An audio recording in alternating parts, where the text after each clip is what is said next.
In the bustling world of SpinTech, one of New York City's premier tech companies, power ruled the day. Deals were struck in skyscraper offices with sprawling views of the city skyline, and employees hustled about in tailored suits and polished shoes. At the top of it all was Jeff Matthews, the self-assured CEO whose word was law. But Jeff was about to learn a hard lesson, one that would flip his world upside down. Because sometimes karma wears sneakers. It all began on an ordinary Monday morning. SpinTech employees rushed through the office doors, juggling coffee cups and laptops, barely sparing a glance at the woman quietly pushing a cleaning cart down the hall.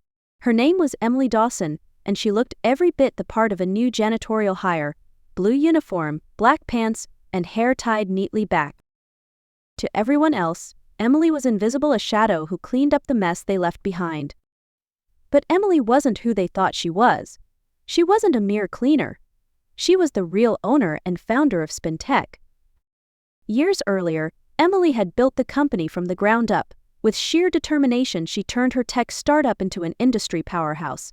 But after stepping back and leaving her brother Paul as acting CEO, troubling reports had reached her. Employees whispered about toxic management, disrespect, and corruption. To see the truth for herself, Emily decided to go undercover. For weeks she worked quietly, watching, listening, and learning, and what she found shocked her. Jeff Matthews wasn't just arrogant, he was ruthless. Employees feared him, and he reveled in their discomfort. On her very first day, Emily encountered his cruelty firsthand. "Hey, new girl," Jeff called out, his voice dripping with condescension. "You missed a spot." Emily turned to see him pointing to a spotless section of the floor. She smiled politely and nodded, suppressing her irritation. "You should be grateful for this job," Jeff continued. "Not everyone gets to step foot in a place like SpinTech. Don't screw it up." Emily bit her tongue, reminding herself of the bigger picture. But Jeff's arrogance only grew with time. Emily soon realized that Jeff wasn't the only problem. The company she had built with integrity and hard work was now riddled with corruption. Miss Theobald, the head of marketing, was infamous for her cutting remarks to junior staff and her disdain for anyone she deemed beneath her. Mr. Carter, the head of finance, misused company funds for personal luxuries, confident that no one would notice. But Jeff was the worst of them all. He dismissed junior employees as if they were replaceable cogs in a machine, shouted at staff in meetings, and made demeaning remarks about anyone who wasn't in his inner circle. To Emily, the most infuriating moments were the ones where Jeff directed his inappropriate comments at her. "You're too pretty to be cleaning floors," he said one afternoon, leaning against the wall with a smug grin. "Maybe I can find a better role for you if you're willing to work for it." Emily's anger simmered, but she kept her composure. Jeff had no idea who she really was, and she needed to keep it that way for now. Each evening, Emily met with Paul to discuss her findings. "It's worse than I imagined," she confessed during one of their late-night calls. "Jeff is running the company into the ground. He's disrespectful, corrupt, and toxic. But it's not just him, there's a whole culture of arrogance at the top." Paul sighed. "What's the plan?" "I need more time," Emily replied. "I want to identify the people worth keeping before we make any moves. When I act, it has to be decisive." Paul agreed. "Take your time, they won't see it coming." As the weeks went on, Jeff's behavior became even more brazen. His inappropriate remarks escalated into outright harassment. One evening, he cornered Emily in the break room. "You know," he said, his voice low and threatening, "you could make your life a lot easier if you played along. Or I could make sure you're out of here by the end of the week." Emily stiffened, her fists clenching at her sides. This man had no idea he was threatening his own boss.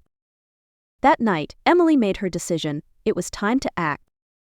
The next morning, Emily arrived at SpinTech, looking nothing like the cleaner her colleagues thought they knew. Gone was the blue uniform and sneakers. In their place, she wore a crisp white blazer, tailored black pants, and heels.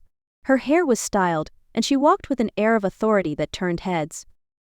Paul had arranged for a meeting with the board and senior management. Jeff strolled into the conference room, smirking when he saw Emily. "Are you lost, sweetheart?" he sneered. "This is a board meeting, not the janitor's lounge." Emily ignored him and walked to the head of the table where Paul stood waiting.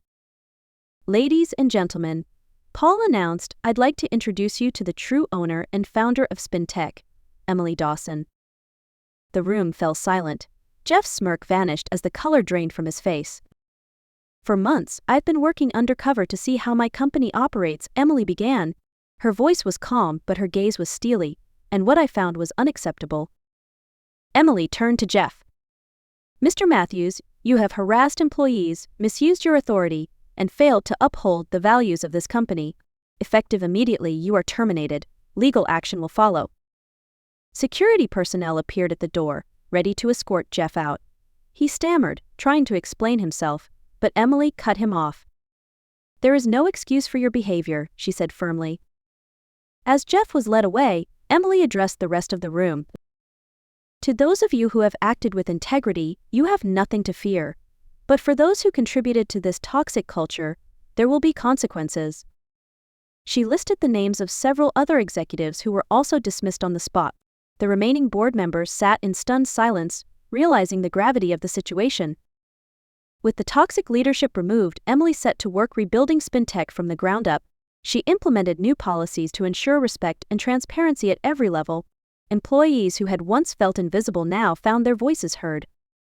Under Emily's leadership, SpinTech thrived. The same employees who had laughed at the cleaner now looked up to her with admiration. Karma had struck, and justice had been served. This story is a testament to the power of humility, resilience, and the belief that respect is the cornerstone of success.